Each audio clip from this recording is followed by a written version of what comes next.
सबसे पहले हम बात करते हैं एटीपी की, जिसको हम कहते हैं adenosine triphosphate. Just second. Yes. Okay. So इस पे एटीपी के बारे में डायरेक्ट बात करने से पहले मैं इसका इंपॉर्टेंस और इसको उसको मैं कनेक्ट करता हूँ डे टू डे लाइफ से। एक बहुत प्रकृति का सिंपल सा सिद्धांत है कि जहां पे कार्य होना है वहां पे ऊर्जा की आवश्यकता होती है। और इसका कोई अपवाद नहीं है, चाहे वो मशीन हो, चाहे वो निर्जीव चीज हो, चाहे वो सजीव चीज हो, चाहे हमारी बॉडी ही क्यों ना हो। अगर कोई कार्य होना है तो उसके लिए ऊर्जा की आवश्यकता होती है। आप सिंपल सा एग्जांपल ले लीजिए। अगर हमको कार चलानी है, गाड़ी चलानी है, तो उसके लिए भी ऊर्जा की आवश्यकता होती है, और उस ऊर्जा के लिए हम उसमें या तो पेट्रोल डालते हैं या डीजल डालते हैं। और अगर इलेक्ट्रिकल व्हीकल है तो उसको रिचार्ज करते हैं। तो उसको हम एक्चुअली ऊर्जा से रिचार्ज कर रहे हैं पेट्रोल और डीजल के फॉर्म में, और फिर हम उस पे उसको यूज करते हैं, यानी कि कार्य करते हैं। तो वही प्रिंसिपल हमारी ह्यूमन बॉडी पे भी लागू होता है। हम लोग पेट्रोल डीजल तो नहीं, लेकिन हमारा जो सोर्स है ऊर्जा का वो डिफरेंट है। जहां पर मोबाइल में आपकी बैटरी रहती है, वो डिस्चार्ज होती है। डिस्चार्ज होने के बाद आप उसको फिर से रिचार्ज करते हो, रिचार्ज होने के बाद फिर से वो काम करना शुरू कर देता है। वैसे ही हमारी बॉडी में जो ऊर्जा का सोर्स रहता है वो रहता है एटीपी, जिसको कहते हैं एडेनोसिन ट्राइफॉस्फेट। एटीपी का लोकेशन हमारी बॉडी में कहाँ रहता है? आपको पता होगा, हमारी बॉडी असंख्य मिलियन बिलियन कोशिकाओं की बनी रहती है, सेल्स की बनी रहती है। तो ये जो एटीपी रहता है, ये हमारी बॉडी की बैटरी है। और ये एटीपी हर सेल में रहता है। हर सेल का एटीपी का रिक्वायरमेंट अलग अलग रहता है, लेकिन डेफिनेटली पक्के तौर पे हर सेल में एटीपी रहता है। अच्छा, जब हमारे शरीर को, हमारी बॉडी को, हमारी कोशिका को ऊर्जा की आवश्यकता रहती है, तो ये एटीपी ऊर्जा कैसे देता है? आप अपने स्क्रीन पर राइट साइड में देखिए, दाईं तरफ ऊपर, ये एटीपी का स्ट्रक्चर है। इसमें लास्ट में जो तीन ग्रीन बॉल आपको दिख रही है, ये होते हैं फॉस्फेट्स। और ये फॉस्फेट्स जो आपस में जुड़े रहते हैं, ये हाई एनर्जी बॉन्ड्स होते हैं। तो जब हमारी शरीर को, बॉडी को ऊर्जा की आवश्यकता रहती है, तो क्या होता है, एक फॉस्फेट का बॉन्ड टूट जाता है। और उसके टूटने की वजह से जो एनर्जी रिलीज होती है, उस एनर्जी को हमारी बॉडी, हमारी कोशिका, हमारी सेल्स अपने काम के लिए यूज करती है। तो इस तरह से ये एटीपी जो है, एक तरह से जो बैटरी है, मिनी बैटरी है हमारे शरीर की, ये एटीपी एडीपी में कन्वर्ट हो जाता है, यानी कि एडिनोसिन ट्राइफॉस्फेट। तो ये हो गया discharge of the battery. Okay.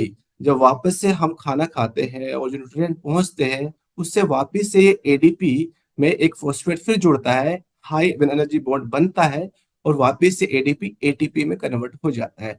So this is the source. ये इस तरह से एटीपी जो है, ये हमारे बॉडी में एक बैटरी की तरह काम करता है। अच्छा, ये एनर्जी कहाँ कहाँ यूज होती है? बहुत सारे काम हम करते हैं वॉलंटरीली, जानबूझकर, मतलब जैसे चलना हो गया, उठना हो गया, दौड़ना हो गया, घूमना हो गया, या कुछ भी इस तरह की एक्टिविटी, ये इसमें एनर्जी का उपयोग होता है एटीपी से। ओके, इसके अलावा और बहुत सारे काम है, हमेशा हमेशा हमारी बॉडी कुछ कुछ कुछ कुछ करती रहती है, हमको नहीं पता रहता है। हम सो रहे हैं तो भी एनर्जी का उपयोग हो रहा है, हम खा रहे हैं तो भी हो रहा है, हम बैठे हैं तो भी हो रहा है, सोच रहे तो भी हो रहा है। हर समय एनर्जी का कंजप्शन, उपयोग हमारी बॉडी में होता रहता है, चाहे हम जाने में या अनजाने में। तो ये जो एटीपी की फॉर्म में जो एनर्जी हमारे सेल्स में संचित रहती है, उसको हमारी बॉडी कहाँ कहाँ यूज करती है? मसल कॉन्ट्रेक्शन में। मसल कॉन्ट्रेक्शन में मतलब जब हम कोई काम करते हैं, उसमें मसल का कॉन्ट्रेक्शन होता है, रिलैक्सेशन होता है, कुछ उठाते हैं, वहां पे होती है।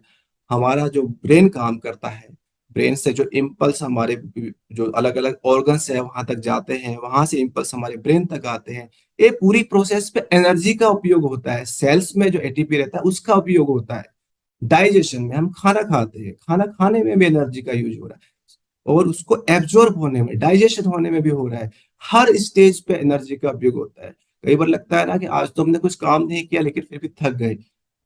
बॉडी तो अपना काम कर रही है, हम अपना काम, हमने अपना काम नहीं किया, नहीं। हमने जो वॉलंटरी काम करते हैं वो काम हमने नहीं किया, लेकिन बॉडी तो एक्टिवली काम कर रही है, वहां पे तो एनर्जी का कंजप्शन हो रहा है। तो एनर्जी जो एटीपी की फॉर्म है, वो एग्जॉस्ट होती रहती है, खर्च होती रहती है। तो ये हो गया एटीपी का रोल हमारी बॉडी में as a source of energy. उसको हम रिफिल करते रहना पड़ता है। और ये होता है मोलिकुलर लेवल पे, यानी कि सेल्स में, बहुत ही मोलिकुलर लेवल पे। तो ये हो गया एटीपी के बारे में। ये हमको आगे समझने में सहायक सिद्ध होगा। अभी हम आगे चलते हैं, एंजाइम के बारे में थोड़ा बात कर लेते हैं। मैं ये इसलिए आपको बता रहा हूँ कि ये सारे कंसेप्ट जो है आगे हार्ट को और कोक्यूटेन को दोनों का जो इम्पोर्टेंस है, कोरिलेशन है, उसको समझने में हेल्प करेगा आपको। तो एंजाइम क्या होते हैं? मैंने आपको बताया हमारी बॉडी में हमारे असंख्य बिलियंस और बिलियंस सेल्स रहते हैं, और इन सेल्स में बहुत सारे रिएक्शंस होते रहते हैं, असंख्य रिएक्शंस। ओके, तो ये रिएक्शन अपने आप नहीं होते।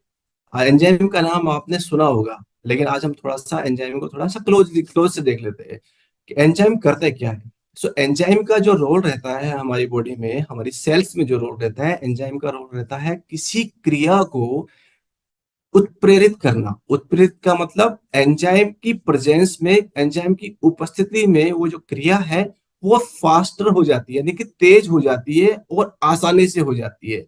अगर वही क्रिया को हम एंजाइम की अनुपस्थिति में अगर हम करके देखेंगे या फिर करते हैं, तो उसके लिए बहुत ही, एक तो स्लो होता है वो क्रिया, दूसरा उसके लिए बहुत ही ज्यादा एनर्जी, ऊर्जा की आवश्यकता होती है।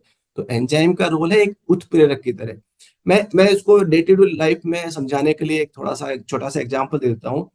मान लीजिए किसी फैक्ट्री में फ्लोर पे कुछ 10-15 वर्करों को काम दे दिया, और काम देने वाला जो सुपरवाइजर है वहां पे अवेलेबल नहीं है, और उनको कह दिया कि ये काम आप कर दो।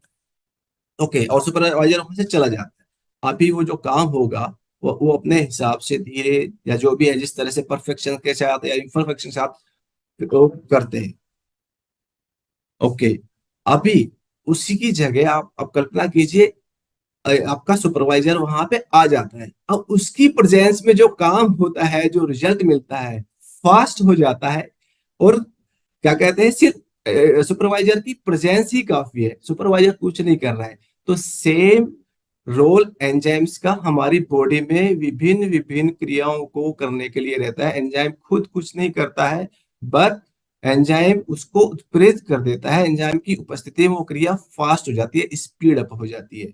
अच्छा, हम एंजाइम की थोड़ा सा स्ट्रक्चर के बारे में बात कर लेते हैं। हम जनरल भाषा में उसको एंजाइम बोल देते हैं, लेकिन एक्चुअली एंजाइम जो होता है उसके दो पार्ट रहते हैं। एक होता है एपो एंजाइम, जो कि मेन बॉडी रहती है एंजाइम की, और ये प्रोटीन की बनी होती है। और एक्ो एंजाइम जो रहते हैं ये किसी क्रिया को करने के लिए स्पेसिफिक रहते हैं, मतलब एक इतने सारे क्रियाएं रहती है हमारी सेल्स में। तो जो एक्ो एंजाइम स्पेसिफिक रहता है, ये एक्ो एंजाइम इसी क्रिया को उत्प्रेरित करेगा, इतना स्पेसिफिक रहता है। एक पार्ट हो गया। दूसरा पार्ट रहता है कोएंजाइम। कोएंजाइम जो रहता है प्रोटीन नहीं रहते हैं, वो कोई भी किसी तरह के मॉलिक्यूल हो सकते हैं। कोएंजाइम क्या कहते हैं, वो उसको सपोर्ट करते हैं, उसको उसके, लेकिन बहुत ही आवश्यक रहता है उसके लिए। एपो एंजाइम के साथ कोएंजाइम मिलते हैं तब जाके कंप्लीट एंजाइम बनता है, और तभी जाके वो उत्प्रेरित कर सकता है। और इस कॉम्बिनेशन को कहते हैं होलो एंजाइम। लाखों तरह की इस तरह की क्रियाएं हमारे सेल में, कोशिकाओं में होती है, और इसमें लाखों तरह के एंजाइम्स इस तरह के रहते हैं। और कोएंजाइम भी उतने ही तरह के रहते हैं। एक कोएंजाइम बहुत सारे एपोएंजाइम को सपोर्ट कर सकता है। उन्हीं कोएंजाइम्स में से एक कोएंजाइम जिसके बारे में हम यहाँ बात करने वाले हैं, वो है कोक्यूटेन। हम शुरू में बात कर रहे थे हार्ट के बारे में, कोक्यूटेन के बारे में। सो कोक्यूटेन एक तरह से कोएंजाइम है। और कोक्यूटेन का रोल क्या रहता है, ये कोशिकाओं में एनर्जी प्रोडक्शन में बहुत ही महत्वपूर्ण भूमिका निभाता है। और कोक्यूटेन का जो नाम है उससे पता, देखो उसका नाम ही ऐसा है, कोक्यूटेन। को मतलब को एंजाइम, क्यू। आप इधर देखिए इसका कोक्यूटेन का स्ट्रक्चर, ये है कोक्यूटेन का, ये कोक्यूटेन का स्ट्रक्चर है। ये क्यू का मतलब क्यूनोन। सो ये जो पार्ट है स्ट्रक्चर स्ट्रक्चर का, इसको कहते हैं क्यूनोन बॉडी। और टैन का मतलब ये जो रिमेनिंग पार्ट है, बाकी बचा हुआ पार्ट है क्योंकि का, जिसमें आइसोप्रीन, आइसोप्रीन एक कंपाउंड रहता है, आइसोप्रीन की 10 यूनिट हेड टू टेल आपस में जुड़ी रहती है। और क्योंकि ये संख्या में 10 रहती है, इसलिए क्यू के बाद यानी क्यूनोन के बाद टैन का उपयोग किया गया है। तो कोएंजाइम, क्यूनोन, टैन, आइसोप्रीन यूनिट्स, इस तरह से ये कोक्यूटेन। ओके, आई थिंक एंजाइम कैसे काम करता है और उसमें कोक्यूटेन क्या रोल प्ले करने वाला है, ये मैंने क्लियर कर दिया है, आपको समझ में आ गया होगा, ऐसे उम्मीद करता हूँ। अच्छा, कोक्यूटेन बहुत ही जबरदस्त, बहुत ही चमत्कारिक है। उसकी हमारे शरीर में ये दो फॉर्म में पाया जाता है। एक फॉर्म है यूबिक्विनोन, एक रहता है यूबिक्विनोल। यूबिक्विनोन जो है वो ऑक्सीडाइज्ड फॉर्म रहती है, यूबिक्विनोल रहती है जो होती है रिड्यूस्ड फॉर्म। और ये बॉडी में दोनों ही फॉर्म में पाया जाता है। इसी खासियत की वजह से ये इतना इंपॉर्टेंट है, एक फॉर्म दूसरी फॉर्म में कन्वर्ट हो जाती है। और इसी वजह से ये इतना उपयोगी है हमारी सेल में, हमारे जो एनर्जी प्रोडक्शन में दोनों में थोड़ा सा डिफरेंस रहता है। केमिकल फॉर्मूले में आप देखेंगे दोनों में दो हाइड्रोजन का डिफरेंस है। जहाँ यूबिक्विनोन में 90 हाइड्रोजन है, वहां पे 92 है, वो रिड्यूस्ड फॉर्म है। इसी बिकॉज ऑफ इस हाइड्रोजन की कमी से वजह से ही मोलिकुलर वेट में भी दो का अंतर है यहाँ पे, अगर आप देखेंगे तो। और इसी अंतर की वजह से उनकी पानी में सोलिबिलिटी जो है, घुलनशीलता, वो भी थोड़ी चेंज हो गई है। जहाँ यूबिक्विनोन पानी में बहुत ही कम क्वांटिटी में थोड़ा बहुत सोल्यूबल रहता है, यूबिक्विनोल पानी में सोल्यूबल बिल्कुल भी नहीं रहता है। बट फॉर्चुनेटली दोनों के दोनों पानी ऑयल में सोल्यूबल रहते हैं। तो ये आप, ये इसको हम बाद में बात करेंगे इसके बारे में, आप अभी ये देख लीजिए। एक ऑक्सीडाइज्ड फॉर्म है जिसको यूबिक्विनोल बोलते हैं, एक रिड्यूस्ड फॉर्म है जिसको यूबिक्विनोल बोलते हैं। अच्छा, इतना इम्पोर्टेंट है CoQ10, उसके बारे में हम अभी मेन उस पे आने से पहले थोड़ा सा उसका हिस्ट्री के बारे में बात कर लेते हैं, क्योंकि आज हमको इसके बारे में बहुत कुछ पता है। आपको पता है ये हार्ट के लिए बहुत अच्छा रहता है, बॉडी में ये कहाँ है, क्या रोल प्ले कर रहा है एनर्जी प्रोडक्शन में, क्या आगे हम उसकी बात करेंगे। तो ये सारा जो इंफॉर्मेशन नॉलेज आज हमारे पास है, इसको ये एक दिन में हमको नहीं मिला है, इसका एक पूरा हिस्ट्री है। और बहुत ही धीरे धीरे धीरे धीरे नई नई खोजें होती गई, साइंटिस्ट ने नया नया काम किया। और आज जो हमको जिसके बारे में जितना पता है, वो इस 50-60 साल में जो कुछ हुआ है उसका एक फाइनल आखिरी जो स्वरूप है, जिसके बारे में हम इसको इसको यूज कर पा रहे हैं, इसके बारे में इतना इन्फॉर्मेशन है, वो 50-60 सालों का परिणाम है। एक्चुअली ये 1957 में इसका शुरुआत हुआ था। एक साइंटिस्ट हुए थे क्रेन, उन्होंने कोक्यूटेन को आइसोलेट किया, मतलब जो बीफ था उस वजह से उसने उसको आइसोलेट किया। उसको ये नहीं मालूम था ये क्या है, उसको ये नहीं मालूम था इसका उपयोग क्या है, लेकिन बस उसने, उसको ये मालूम था ये कुछ तो नया है, उसने उसको आइसोलेट किया, अलग कर लिया। उसने बस इतना ही काम किया, उससे ये बहुत ही प्रिमिटिव, बहुत ही मतलब आरंभ के लेवल का था। उसके बाद 1958 में एक और साइंटिस्ट थे फोल्कर, उन्होंने उसका डिस्कवर किया केमिकल स्ट्रक्चर। मतलब अभी तक स्ट्रक्चर के बारे में नहीं पता, आज अभी बात कर रहे थे स्ट्रक्चर के बारे में, ये 58 में पता चला।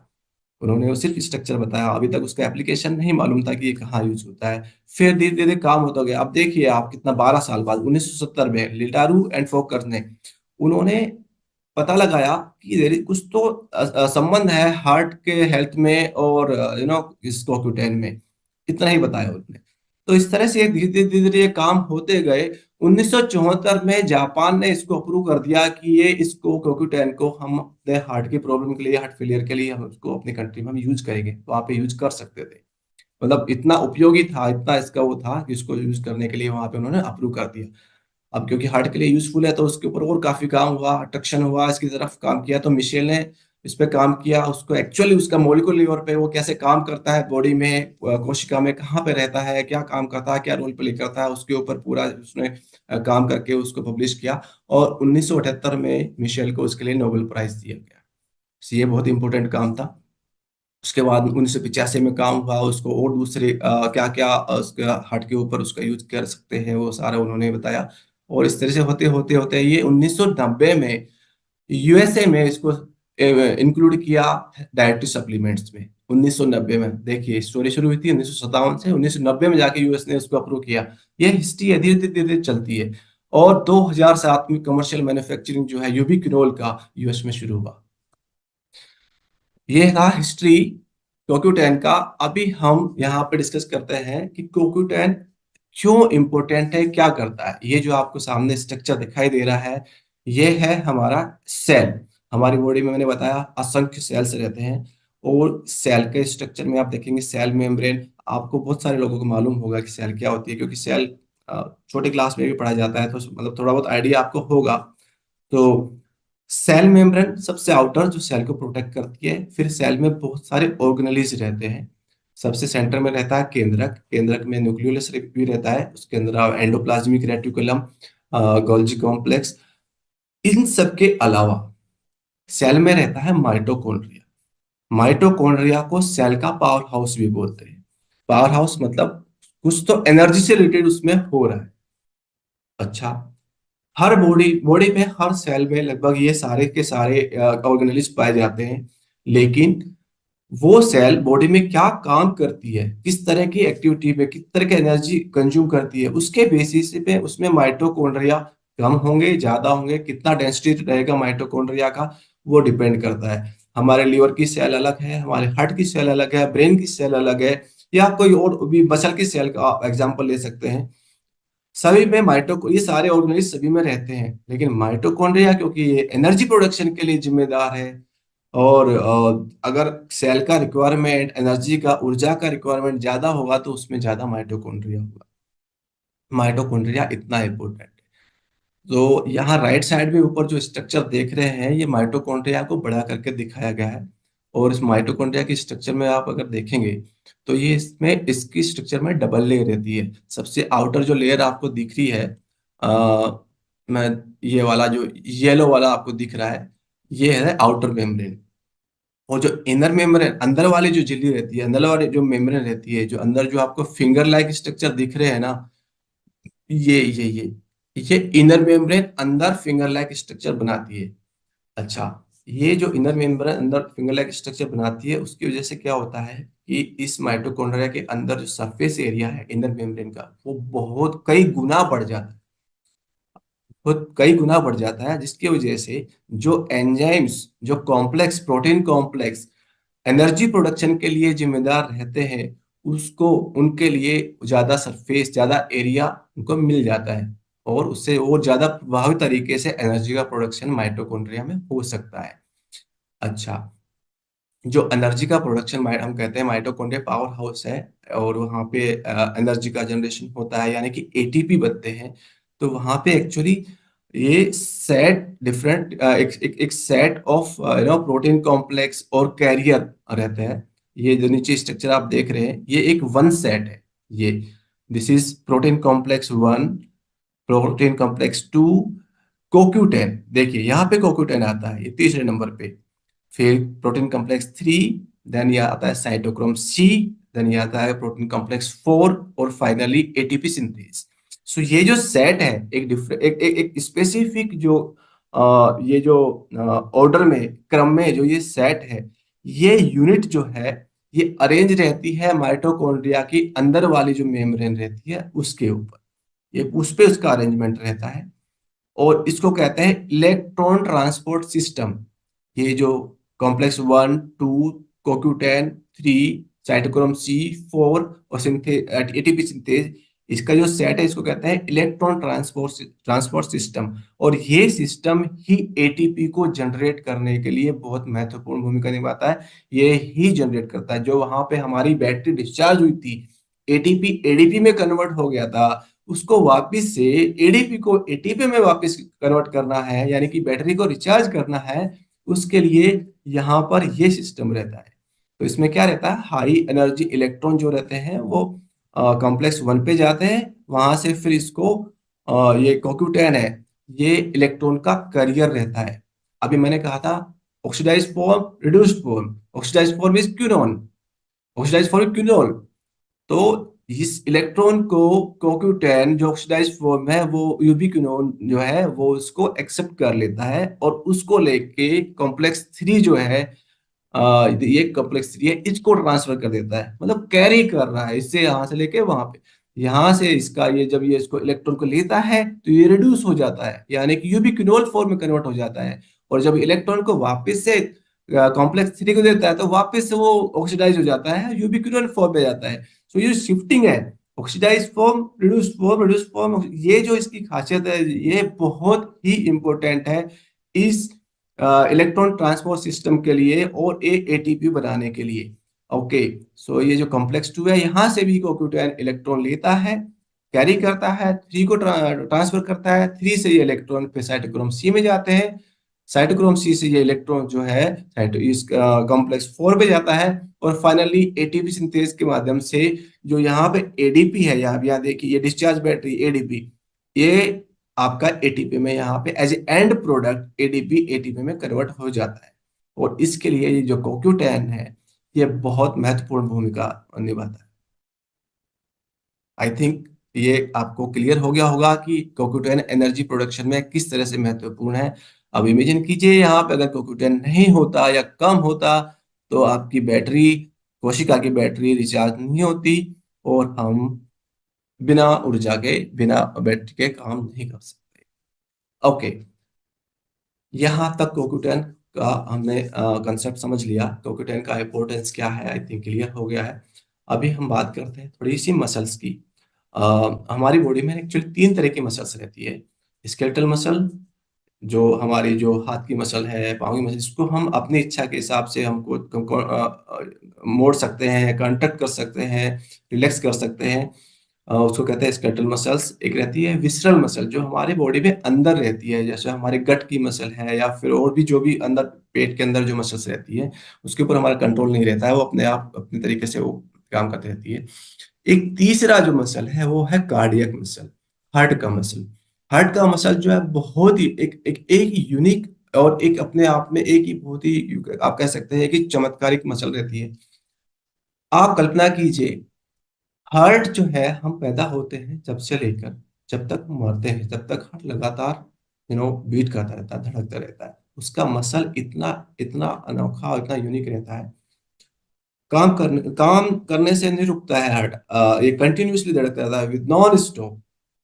और इतना 24 घंटा, मतलब जब तक जीता जीते हैं जब तक ये काम करता रहता है। इसका मतलब वहां पे एनर्जी का रिक्वायरमेंट कंटिन्यूअस लगातार चाहिए।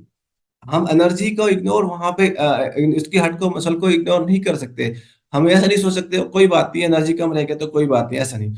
हार्ट के लिए ये पॉसिबल नहीं है। हार्ट तो लगातार अपना काम करता रहेगा, एनर्जी की सप्लाई लगातार चाहिए, लगातार एटीपी चाहिए, CoQ10 चाहिए। CoQ10 को भी हम कॉम्प्रोमाइज यहाँ नहीं कर सकते। तो यहाँ पे एक कंपैरिजन दिया है कार्डियक मसल का, स्केलेटल मसल का। स्केलेटल मसल में आप कह सकते हैं हमारी जो मसल्स रहती है हाथ की, पाँव की, ये सारी, उसका कंपैरिजन दिया है। माइटोकॉन्ड्रियल डेंसिटी, जहां एनर्जी का रिक्वायरमेंट ज्यादा, जिस मसल में जिस पार्ट पे, वहां पे उतना ही ज्यादा क्वांटिटी में उस सेल में माइटोकॉन्ड्रिया, क्योंकि एनर्जी ज्यादा चाहिए। जहां पे कम है वहां पे उस हिसाब से कम हो गए।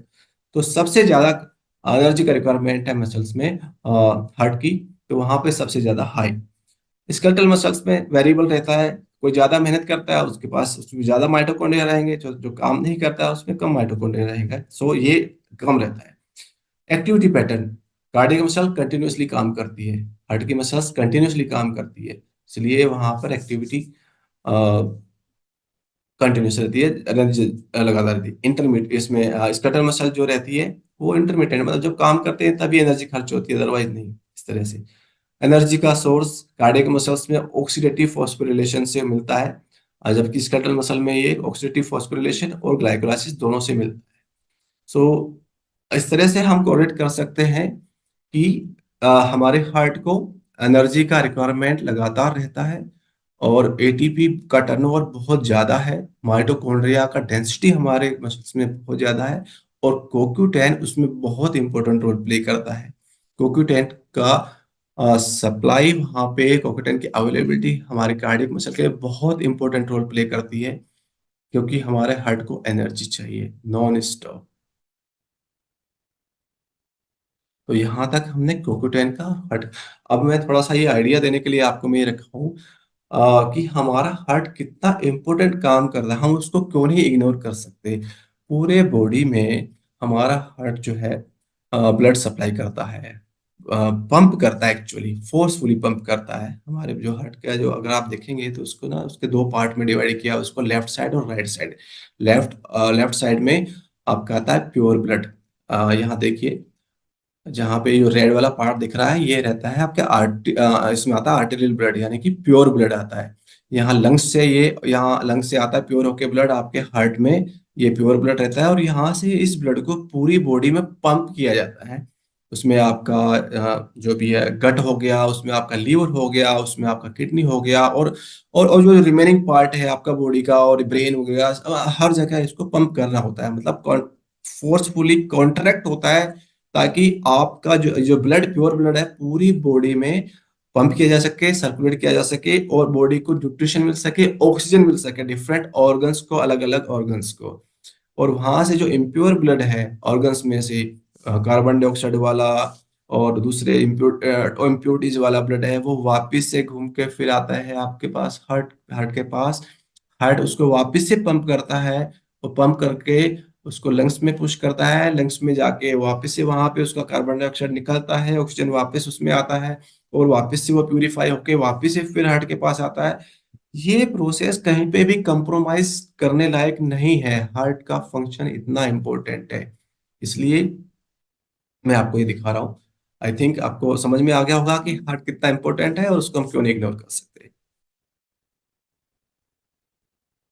यहाँ हम बात करते हैं CoQ10 के क्या क्या फंक्शंस हैं। हम कुछ एक फंक्शन के बारे में हम पहले बात कर चुके हैं अभी। एनर्जी प्रोडक्शन में बहुत महत्वपूर्ण रोल प्ले करता है। अ, ये लगभग हर कोशिका में इसकी आवश्यकता रहती है। और इसका जो दो आपको ऑक्सीडाइज्ड फॉर्म, रेड्यूस्ड फॉर्म के बारे में बताया था, उसकी वजह, उसकी इस खासियत की वजह से ये एज ए एंटीऑक्सीडेंट भी प्ले करता है।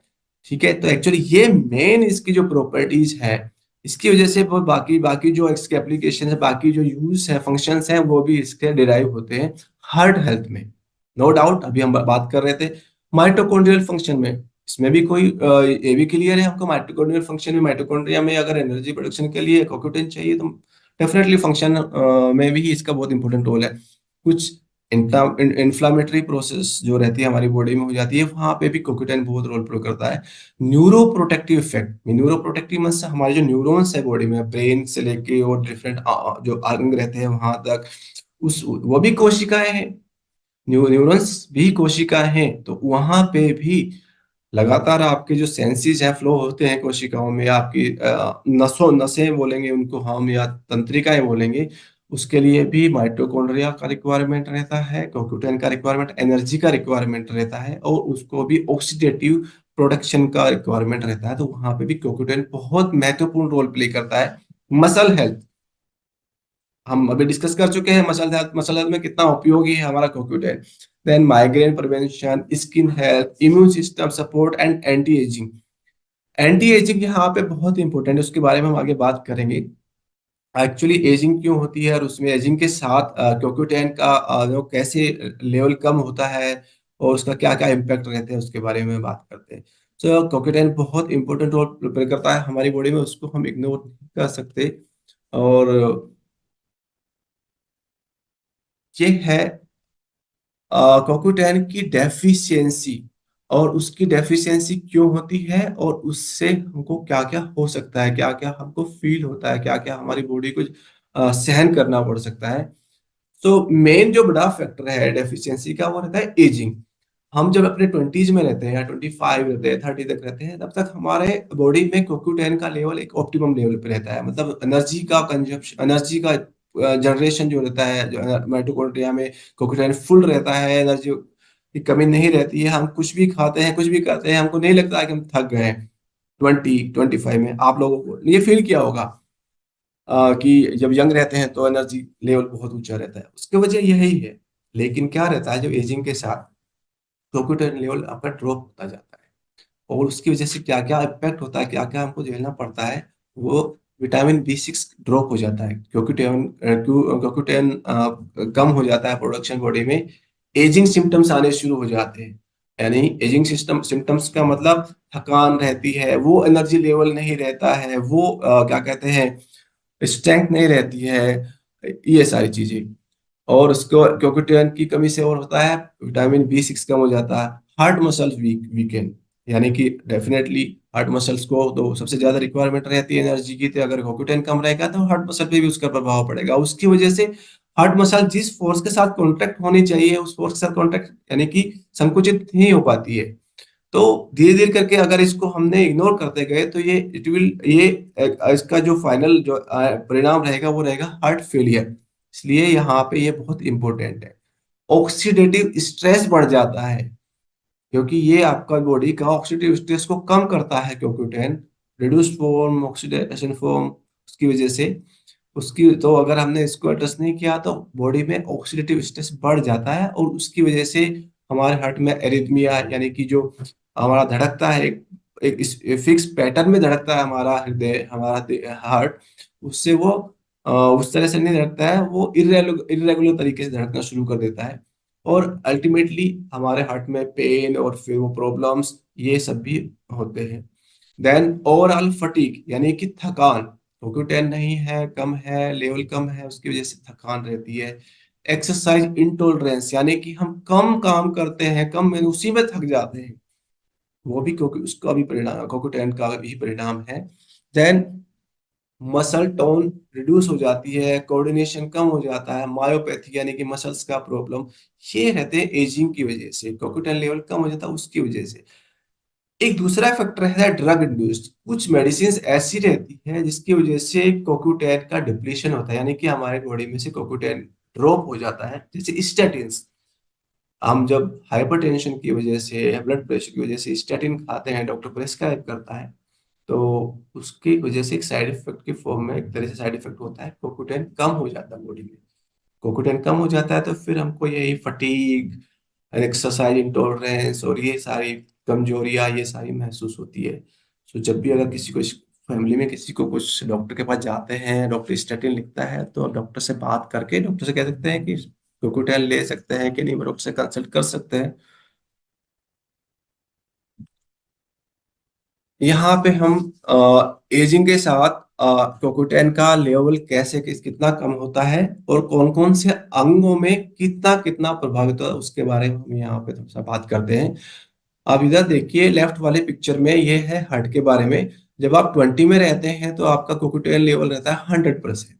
जब आप 40 में रहते हैं तो ये ड्रॉप होकर 68.2% आ जाता है, दिस इज सिग्निफिकेंट ड्रॉप, यानी कि आपका लगभग 32% ड्रॉप हो गया। उसके बाद जब आप 80 में पहुंचते हैं तो आपका कोकोटेल लेवल हो जाता है 42.9%, यानी कि आपका लगभग 60% ड्रॉप हो गया, कम हो गया है। तो यहाँ पे एनर्जी लेवल बहुत कम हो जाता है, यानी कि आपका हार्ट बहुत ही कॉम्प्रोमाइज हो जाता है 80s में। हम दूसरे अंगों की बात करें तो देखिए यहाँ पे लीवर, लीवर शुरू में जो 100% था 40 में या 95% रहता है, और जो ये 80 तक पहुंचते पहुंचते लीवर में आपका 83% तक ऑक्यूटेशन लेवल रहता है। लंग्स में 80 में तो पहुंचते पहुंचते ये 65% रहता है, एंड फिर किडनी में ये 51% रहता है। लेकिन सबसे ज्यादा प्रभावित जो होता है, यहाँ पे आप देखेंगे इनको कंपेयर करेंगे तो सबसे ज्यादा प्रभावित रहता है हार्ट। हार्ट में सबसे ज्यादा ड्रॉप रहता है 42.9%। सो कोकुटेन और हार्ट को हम इग्नोर नहीं कर सकते। सबसे ज्यादा प्रभावित जो एजिंग की वजह से रहता है वो हमारा हार्ट रहता है। ओके, देन हमको कोकोटेन के सप्लीमेंटेशन की रिक्वायरमेंट क्यों पड़ती है? देखिए, आ, हमने यहाँ पे देखा एजिंग का प्रभाव। उसमें हमने देखा 20 में हमारा बॉडी में खुद का ही कोकोटेन जो लेवल है वो 100% रहता है, और उसके बाद एजिंग की से 40 में थोड़ा कम रहता है और आगे 80 में सिग्निफिकेंटली ड्रॉप होता है। सो उसके लिए हमारी बॉडी में कोकोटेन के जो सोर्सेज है, एक तो बॉडी इटसेल्फ हो गई, ठीक है, एजिंग के साथ वो कम हो रहा है, लेकिन एक बॉडी का सोर्स रहता है, बॉडी खुद का रहता है। दूसरा दूसरा रहता है फूड से। हम जो बाहर से फूड खाते हैं उस फूड से भी हमको कोकोटेल मिलता है। लेकिन अगर हम जो फूड खा रहे हैं वो फूड उस लेवल का नहीं है, उस लेवल का नहीं, क्या मतलब वो हेल्दी फूड नहीं है, वो हाईली प्रोसेस्ड फूड है, या हम जो खाना खा रहे हैं वो बैलेंस डाइट नहीं है, या उसमें न्यूट्रिएंट जो होने चाहिए वो नहीं है, या हमारा फूड में कहीं ना कहीं कोई टॉक्सिक केमिकल्स हैं, वो कहीं से भी आ सकते हैं। जो हमारे जो फूड है वो बॉटनिकल सोर्स से रहता है, उसमें कहीं फर्टिलाइजर यूज होते हैं, या फिर जो हमारा कल्टीवेशन का प्रैक्टिस है वो जो आजकल हम फर्टिलाइजर पेस्टिसाइड यूज करते हैं उसकी वजह से भी हमारे फूड में कोकोटेन का लेवल जो है वो डिप्लीट हो रहा है। तो फूड से हमको वो लेवल का सप्लीमेंटेशन, वो वाला इनपुट नहीं मिल रहा है कोकोटेन का। और उसके साथ साथ हमारे जो बॉडी जो एजिंग चल रही है उसकी वजह से भी अंदर बॉडी का जो का कोकोटेन लेवल है वो ड्रॉप हो रहा है। उसके अलावा बाहर से जो स्ट्रेस है, पोल्यूशन है, या फिर दूसरे मतलब डिजीज है, या फिर मे बी मेडिकेशन है, उसकी वजह से भी हमारा जो कोकोटेन लेवल ड्रॉप हो रहा है।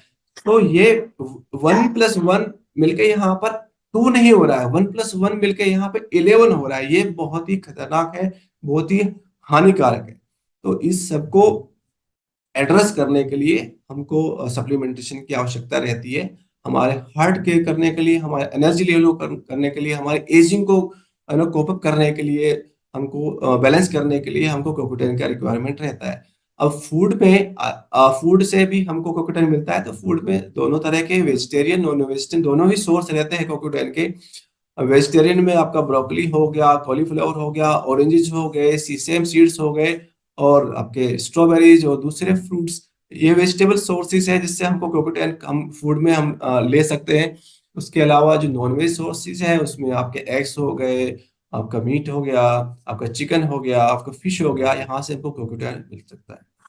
सो इस इन वजह से हमको कोकोटेन का सप्लीमेंटेशन चाहिए, और इस तरह से हम अपने फूड में इन चीज़ों को शामिल करके हम अपना कोकोटेन का जो रिक्वायरमेंट है बॉडी का, वो हम पूरा कर सकते हैं।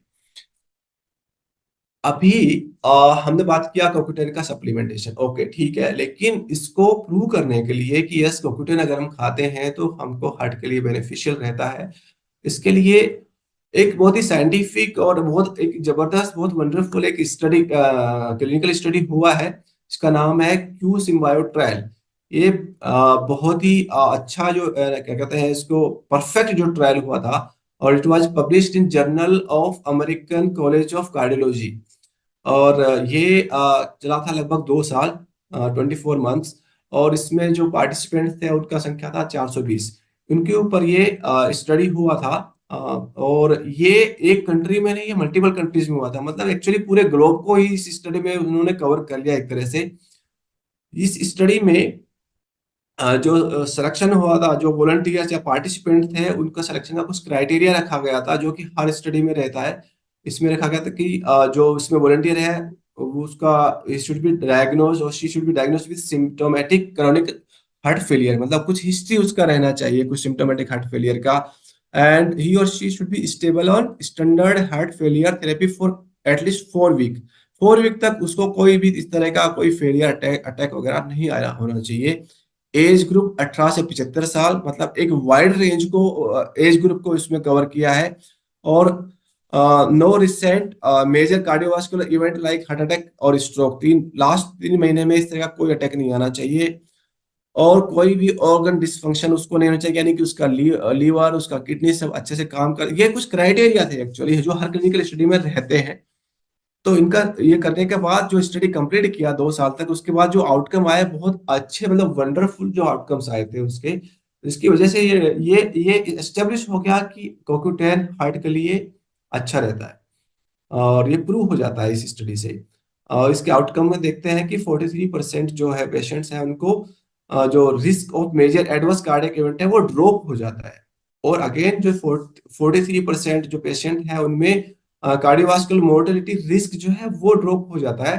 और 42% जो है उसमें risk of death from any cause वो ड्रॉप हो गया था। और इसके अलावा जो हॉस्पिटलाइजेशन के जो मतलब प्रोसेस वो था, ड्यूरेशन था, और वो सब वो फ्रिक्वेंसी थी वो कम हो गई है, फटीग ड्रॉप हो गया है।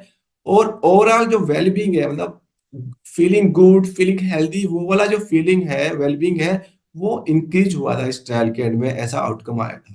सो ये बहुत अच्छा ट्रायल था। इसमें इसके बेसिस पे ये एस्टेब्लिश हो जाता है, मतलब पक्का हो जाता है कि यस कोक्यूटेन हमारी हार्ट के लिए बहुत ही जरूरी है और बहुत ही फायदेमंद है।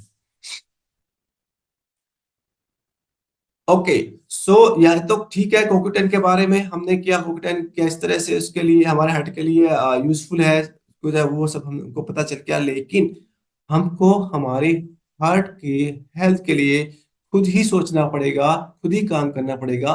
कोक्यूटेन का सप्लीमेंटेशन फूड में, कोक्यूटेन वो तो एक फ्रंट हो गया है, न्यूट्रिशन में हो जाएगा, सप्लीमेंट्स हो जाएगा, लेकिन वो तो सिर्फ एक फ्रंट है। हमको अपने हार्ट की हेल्थ के लिए दूसरे जो भी फैक्टर्स है, दूसरे फ्रंट्स भी है हमारी लाइफ के, उस पे भी हमको काम करना पड़ेगा। ठीक है, balance diet is okay with proper supplementation. उसके अलावा स्लीप, एक ऑप्टिमम स्लीप कम से कम 8 घंटे का, हमारे हार्ट के लिए ही नहीं, हमारी पूरी बॉडी के लिए, उसको दोबारा से होने के लिए, उसको हेल्दी रखने के लिए बहुत जरूरी है। एक्सरसाइज, आप एक्सरसाइज भी करते रहिए, एक्सरसाइज करने से आपका बॉडी जो है वो एक्टिव रहता है, और उसमें हर ऑर्गन जो है उसमें एक परफेक्टली एक अपने उसमें काम करता रहता है। वो एक्सरसाइज करने से भी हार्ट के लिए बेनिफिशियल रहता है। स्ट्रेस कम कीजिए, स्ट्रेस हार्ट के लिए बहुत ही हार्मफुल रहता है, स्ट्रेस कम। उसके अलावा देन हेल्दी सोशल लाइफ, आपका जो सोशल लाइफ है, आपका सर्कल है, that should be healthy. Healthy means वहाँ पे यू आप रिलैक्स हो सकते हैं, वहाँ पे टेंशन फ्री हो सकते हैं, कुछ वहाँ पे अपना डे टू डू जो आपकी हॉबी रहती है वो फॉलो कर सकते हैं वो। तो ये सब चीजें जो है सारी चीजें, सारे फैक्टर्स है, ये सारे मिलके आपके हार्ट को हेल्दी रखने के लिए बहुत ही इंपॉर्टेंट है। सिर्फ balance diet and proper supplementation नहीं, ये चीजें भी बहुत इंपॉर्टेंट है। ऑप्टिमम हाइड्रेशन, पानी जितना ऑप्टिमम होता है उतना पानी हमको पीना चाहिए, बहुत जरूरी है। और ये सब करने के बाद, ये इंश्योर करने के लिए, पक्का करने के लिए कि इतना सब मैं कर रहा हूं मेरे हार्ट के लिए, क्या मेरा हार्ट सही है, उसके लिए एक रेगुलर चेक 3 महीने में, 6 महीने में या साल में, कम से कम साल में तो एक बार एक चेकअप होना चाहिए।